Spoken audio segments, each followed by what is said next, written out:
Hello, everyone. Welcome to Conversations with Sekani, a podcast for people in their 20s who are trying to figure out life and not get lost along the way. What if the way we understand healing is incomplete? Today's guest is exploring a very different perspective on health, regeneration, and human potential. Adam Suzman is a homeopathic doctor and co founder of Immortal Wellness, where he develops frequency based and molecular remedies focused on mental, emotional, and physiological well being.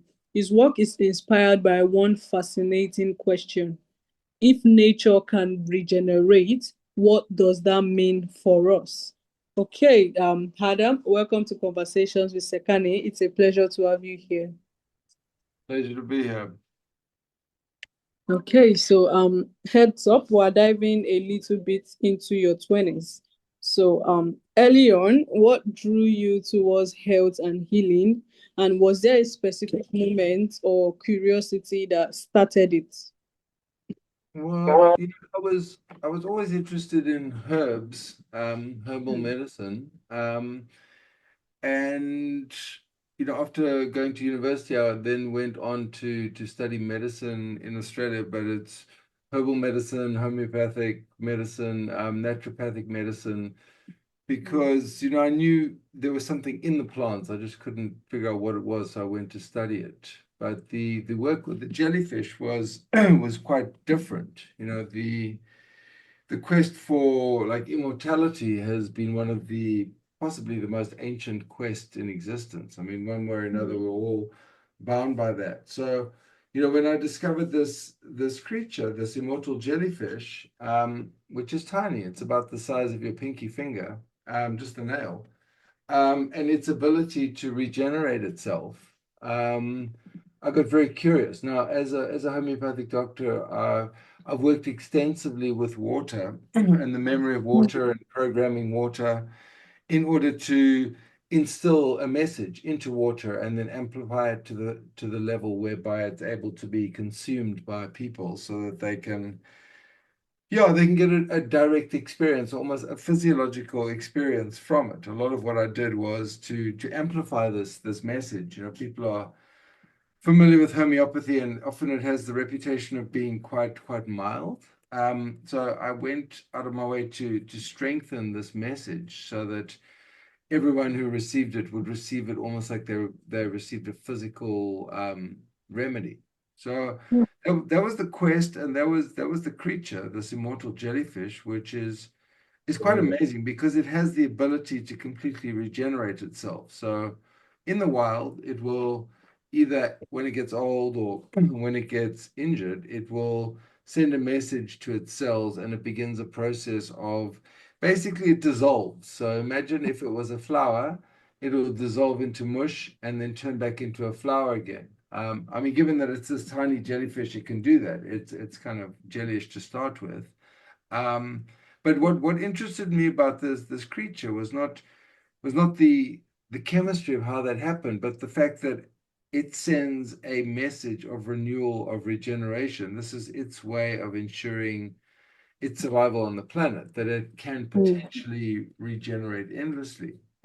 Obviously, not if it gets eaten. If it gets eaten, it's just dead, right? But if it gets injured or if it gets old, it sends this message back to its cells, which starts off this whole cascade of activity, which results in renewal of tissues, organ systems. I mean, it doesn't have any bones, so it's a much more simple organism than we are. But what I was able to capture was this message of regeneration. And when we ingest this, it has all sorts of wonderful effects. People report increased energy, skin cells regrow, skin repairs faster. When you drop it in the eyes, it turns the eyes to a healthier version of themselves. Anywhere it touches, basically, it sends this message of renewal. Even people with kind of skin stuff like cancers, it's able to return the skin cells to an earlier version of themselves, a version which doesn't have, distortions or metastases. So it was a very exciting discovery to be able to play with. Yeah, and that's where a lot of this work has come out of, because I mean it's one of my quests is to see if we can move beyond mortality, because it strikes me as, yeah, I mean, some people see it as inevitable, but I mean, that's once again just an idea. For me, if it's a question of understanding and biotechnology, that can sort of help us unwind this whole pattern of belief around death, then why not? It's the quest, it's like the mountain to climb.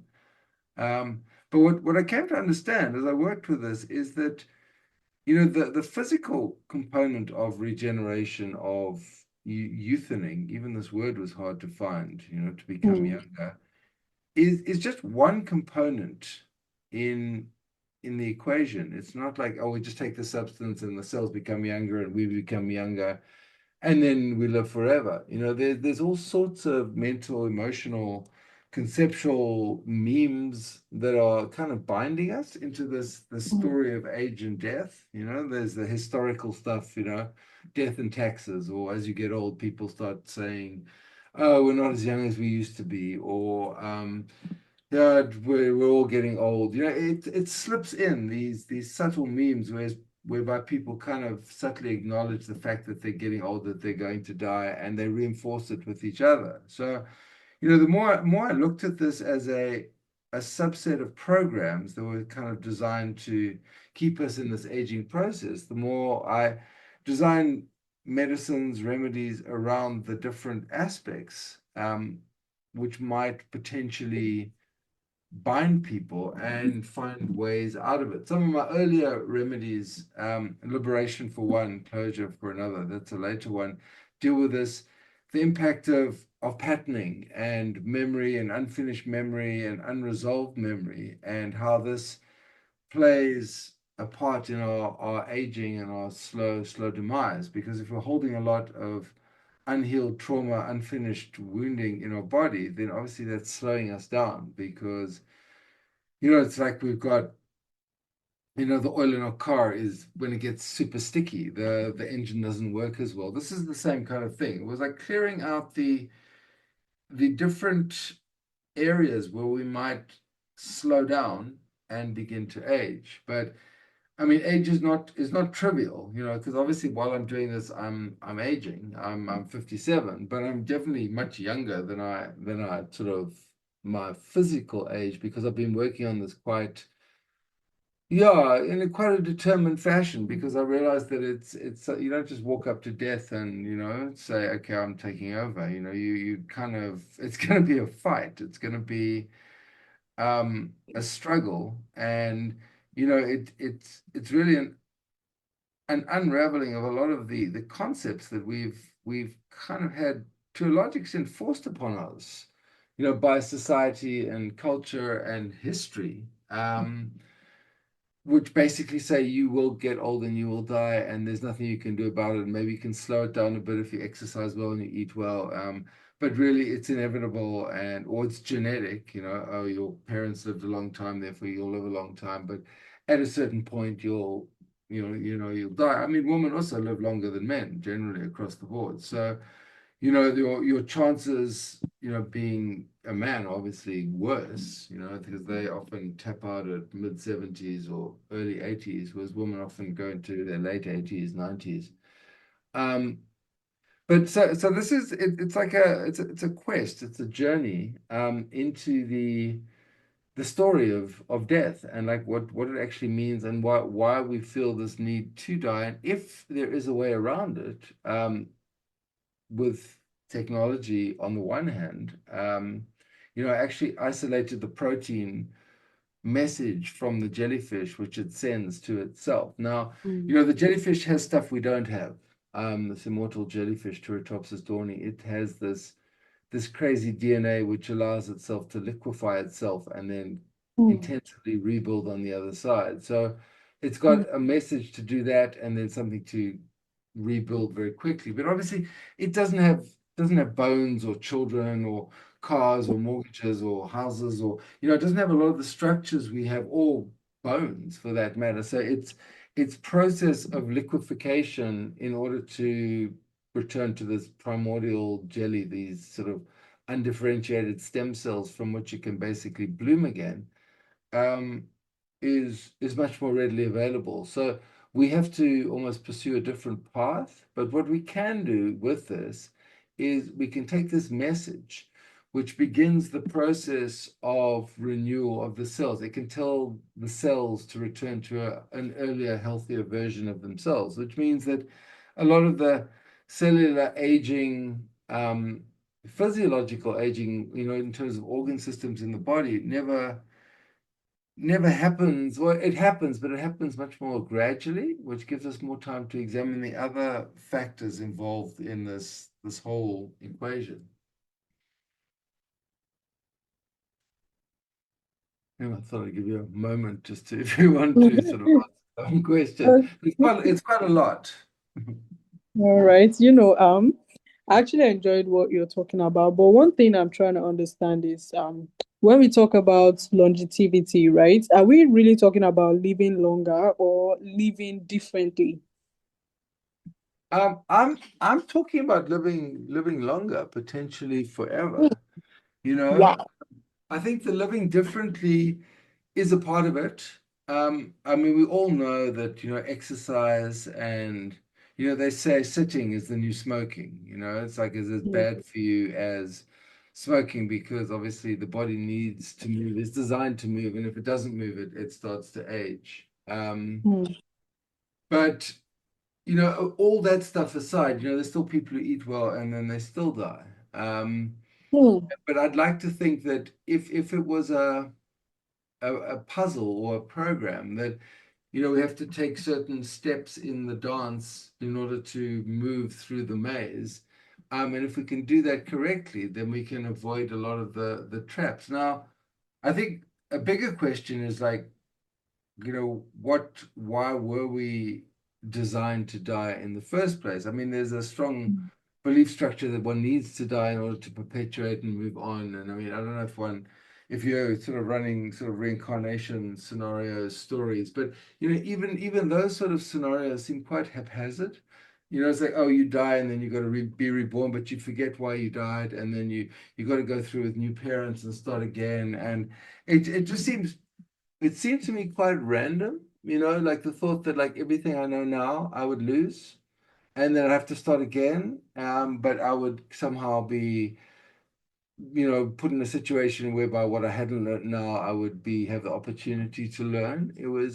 It just struck me as quite cruel and haphazard, when I looked at it. I mean, I've got a 14-year-old daughter and I do my best to ensure that she has the optimal environment to kind of live a healthy, happy life. But, mm, it's I can't guarantee that for every child because parents have their own story going on. They have their own projections. They have their own wounding from their parents, and we carry a lot of stuff from our ancestry, and this has to be considered in the equation. And all of this gets inflicted on the baby who just comes into the world. That they don't know they're stepping into this whole mess of stories and memes, and like some of it's good, but a lot of it is trauma response and stuff we've just learned to deal with. It's like, some of it's stories. Like I had a mother, she was American, and her thing was like, oh, work really hard,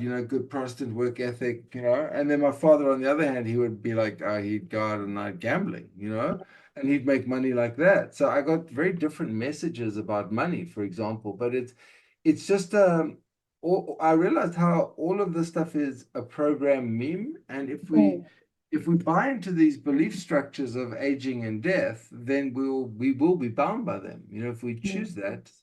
I mean, if we choose not to, we still have to fight. It's not like we just check the box which says I'm not going to die and we don't die. It's like no, that's when the business of life really begins because then we have to undo a lot of what's coming at us um, mm, from an information point of view, and that's a lot of my other remedies address those kind of stories, like, okay, well, is it an archetype we haven't gone into? For example, I mean, everyone acknowledges that like poverty, for example, is, that will shorten people's lifespan because they're struggling more and they don't have as much of a support network. And so okay, there's that one thing. But if we were able to find remedies which could potentially increase people's abundance by giving them the feeling of being abundant in their cells, then they would be more easily able to attract money, and then they'd have to spend less time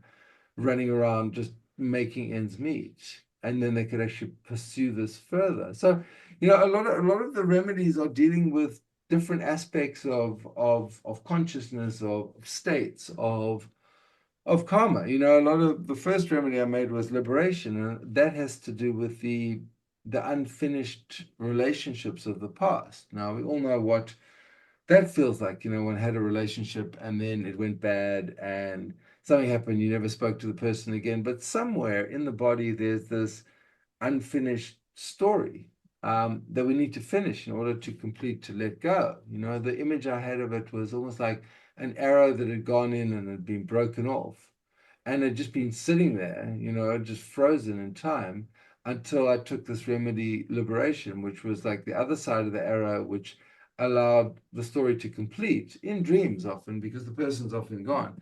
But then we have closure in the dream and the body feels like, oh, we've had closure with this person and we can let go of it. But all of this stuff, binds us. When I was taking that remedy, I felt lighter. I felt happier. I felt more resolved. I felt like, okay, I dealt with all my exes and all my broken friendships and broken family interactions. I felt clean of that, and lighter and more able to be present. So, when one really looks at the forces that we're struggling with that are actually dragging us down into age. Um, there's quite a lot. We have to take it quite seriously. It's like people just become resigned to it. They don't really think about it, or maybe they take a bit of vitamin C or some NAD or some anti-aging supplement or something. But that's just really the tip of the iceberg. The bulk of it is in the memory and in the mind. And if we can alter the way we look at our own aging and we can get rid of a lot of the stuff that we're carrying here, then we can actually move very quickly and we cannot be bound by disease. Now, this whole journey with immortal wellness and these remedies has really been in one way or another to clear whatever's, in residue. And then it occurred to me that like death was one of the major causes of disease. So in order to actually get traction on disease, one had to get traction on death. And that meant digging much deeper, going into various remedies which deal with more embodiment stuff. I've got remedies with the archetype of Tara or of Vishnu or Lakshmi, different archetypes taken from different systems in order so people could consume these things in conjunction with this immortal jellyfish, so that they could literally embody what it was to be wealthy or to be abundant or for there to be no problems or to feel held. So a lot of it is actually reprogramming of a lot of the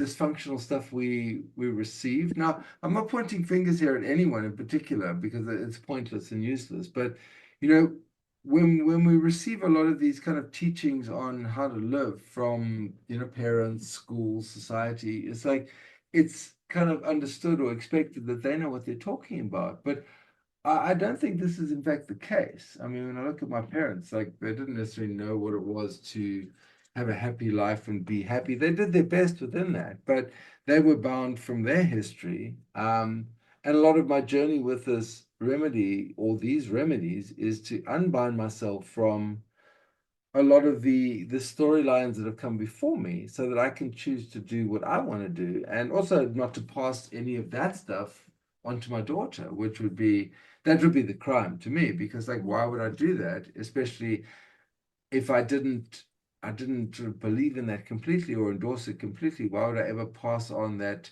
understanding or that view or that attitude or that emotion to my daughter? So it is for the next generation, but it's also for us right now so that we can live more full lives, so we don't actually get stuck in the stories, there's so many stories, and I've had times that I've woken up in the middle of the night raging, and it's like, oh, anger, and anger's taken me over. It's like, oh, I'm being possessed by anger. And like, but once, and this is once again other remedies, there's a remedy presence that does this, that allows one to step outside of the emotional experience and see it as an emotional experience, almost like looking at someone else having anger, and then but then that someone else is yourself. And it's like, okay, well, here's me being angry, as opposed to like I'm angry.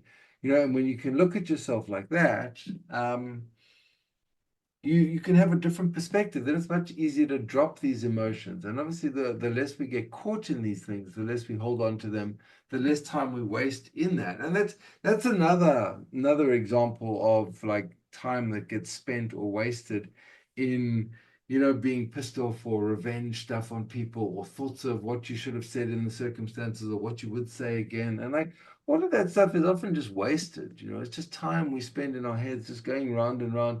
So if we're able to step out of that and say, like, okay, well, I forgive myself for that, or I forgive them or not, or just I forget about it, rather, if I could just forget about it and unhook from the emotional charge that's causing me to um, be stuck in that, then I have a lot more time. Then I can kind of float free. The image I often have is of a kite, and the string gets cut on the kite, and then the kite is free. It floats free.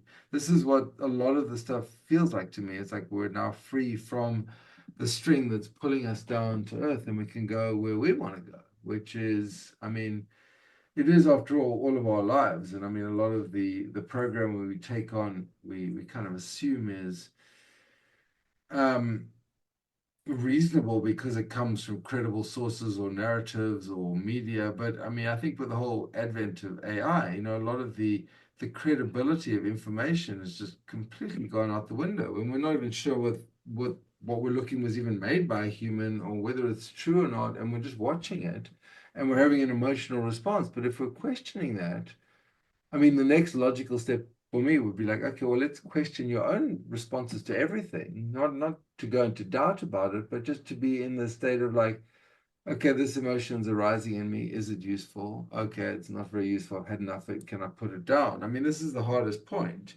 It's very hard to say, oh, put down the anger when to someone who's angry, because the anger doesn't work. But if we can get a bit of perspective on ourselves and step out of ourselves, we can see ourselves being angry, and as a result of that, we can make a choice not to be angry. And that begins the process whereby we actually allow the anger to dissipate. I mean, I'm using anger because it's kind of what I know quite well. But I mean, that's everyone picks their poison, whether it's jealousy or fear or greed or laziness. It doesn't matter what these things are.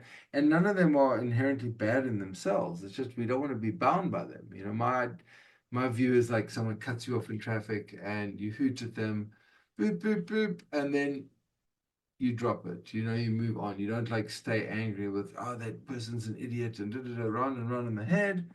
And then you're in the grip of it. You're literally in the grip of that feeling, and then you're not you for that time. And then you come to, it's like, oh wow, something distracts me. It's like, oh wow, I got caught in that whole revenge thing, and how people are so stupid because they don't drive properly, and like all of that is just wasted time. So, what I'm trying to sort of get to here in a roundabout way is that this journey to immortality is the journey to freedom, and it encompasses pretty much every aspect of our reality, um, whether we acknowledge it or not, but it's still playing into us.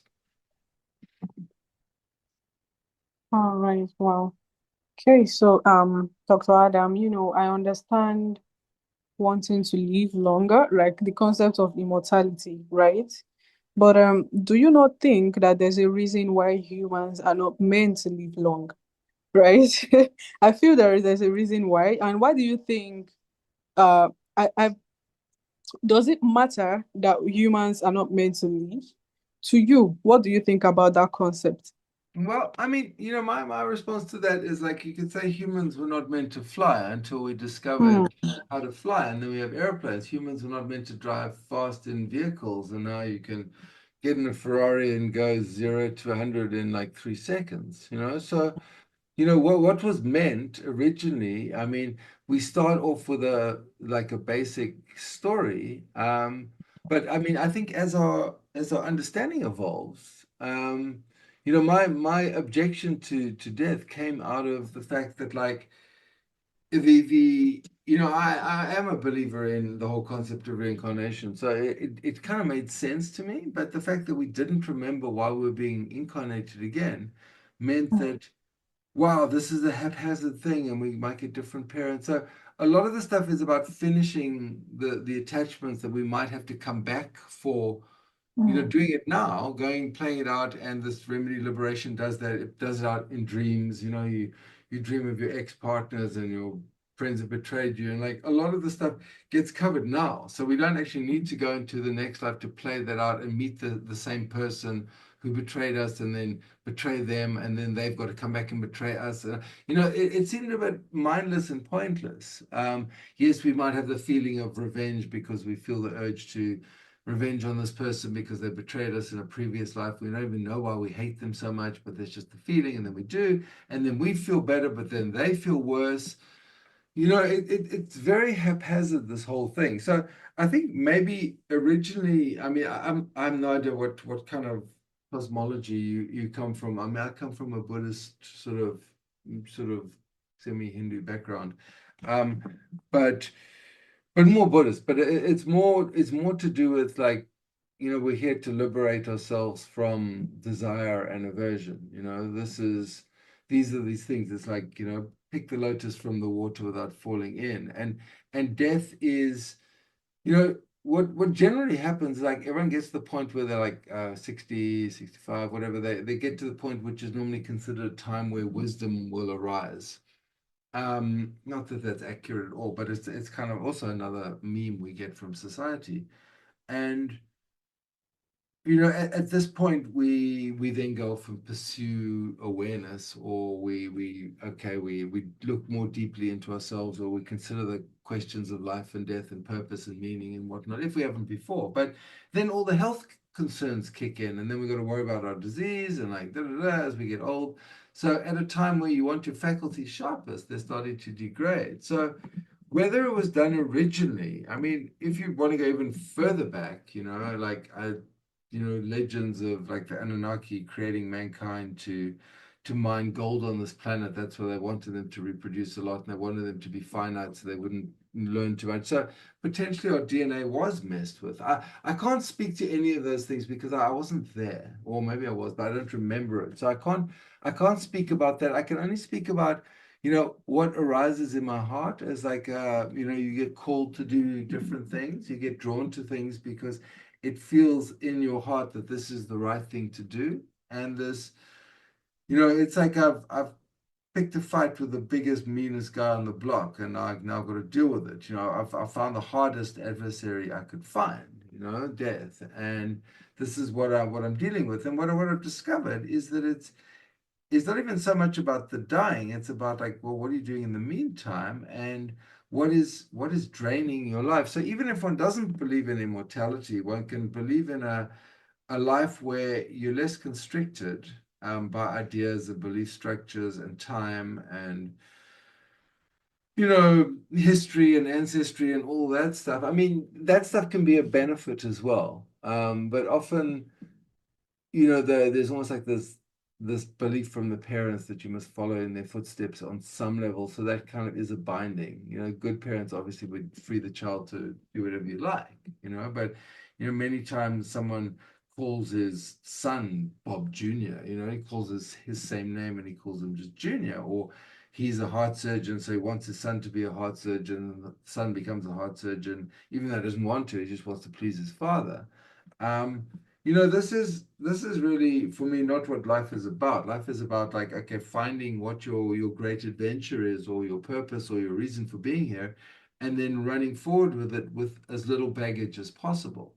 Now, a lot of the remedies from Immortal Wellness are dealing with how to get rid of the baggage as quickly as possible so we can live the fullest expression of who we are. Now, a lot of people use that word, like, live your best life and blah, blah, blah. And it's all very well to say, and it's a good idea, but, without some of these these things that we've been tied in being untied. It's very difficult to you can say to a depressed person feel positive, but they're still going to be depressed. It's not going to change that. So unless you have some technology to get them out of that, or look at why they were actually depressed in the first place, or to nourish the conditions whereby they might come into depression, I've kind of looked at like a whole terrain field here, like, okay, how did the person get to this point? Let's deal with something at this point, and let's look at nourishing the situation so they can continue to stay in the space.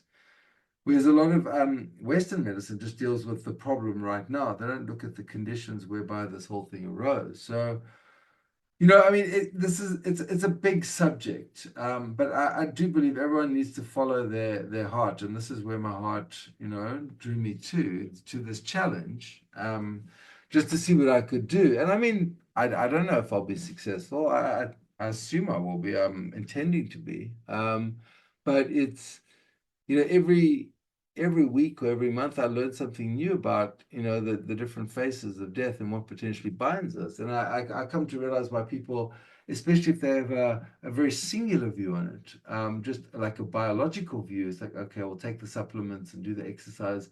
It's not even half of it, it's a quarter or a third of it. But until we clean out the mind of a lot of the residue, we're actually losing, because the thoughts will take us back into a certain space, and the physicality will only take us so far. I mean, to be honest, we need the physicality, the mental and the emotional to be lined up um, along one line, and then we can actually move forward. But yeah, I mean, are we meant to live forever? Yeah. Who knows? But we're meant to fly. Mhm. Exactly. All right, Adam. This has been a really, really amazing conversation, I must say. And finally, I have this one question, right? Do you think immortality is something that we would be able to achieve over the years? And if it's something that we'll be able to achieve, what effects do you think it will have on humanity? Well, I do think it is achievable, and I do believe I'm in the process of achieving it. But I also acknowledge that because it's such a multifactorial thing, there's so many aspects that need to be dealt with, that not everyone's going to want to, go down. If you imagine that in order to have immortality, you have to have 3 rivers or 7 rivers that are clean, cleaned of all the rubbish and whatever stopping them from flowing. Not everyone is going to go down and clean the river every day, and then the next river, the next one, the next one, the next one. And this is really what's required. All those channels need to be cleared. And the I've kind of made it as easy as possible, but I've given people the tools to begin them on the journey so they can clear these rivers. But whether people are willing to do that, that's another story. Everyone knows that, certain things are bad for them, but and they still consume them. It's not like any mystery about what a good diet looks like, but not everyone pursues it. People smoke, they drink, they take drugs, they do all these things because they want to, and I guess they feel they'll live forever. But it's just because people know it's there doesn't mean they're necessarily going to follow the journey there. What I've tried to do, I've tried to make it as fun as possible, because I'm aware that people are lazy. And I don't want to ask them to commit to, oh, you must meditate 7 hours a day. I'm saying, no, no, don't do any of that. Like, take these remedies, because they will bring an understanding of what we're doing here. And then we can look at it, and you know, if you want to pursue this as a journey, if it's important to you, then here is the option. There's always the option to die. I mean, that's the default. That's going to happen anyway, unless you do something else, unless you change the setting. So it's it's not like it's going to be an easy thing to do anyway. I'm trying not to make it too difficult by breaking it down into areas that need to be engaged with, and not making my ideal is like, okay, I take, 2, 3 remedies in the morning, and that gives me certain awareness, understanding, rejuvenative stuff. And then I go about my day and I do things, and the arisings of the day, I understand in the context of that, and I see how this is helping me to play out a lot of these stories of aging and death. But I mean, it's a conscious choice, and I do understand that a lot of people are not necessarily that interested in doing that because it's not something they really want to do. Um, they'd rather just live their life and then die. You know, that's fine. But I mean, this is free will once again. Exactly, it's a free world.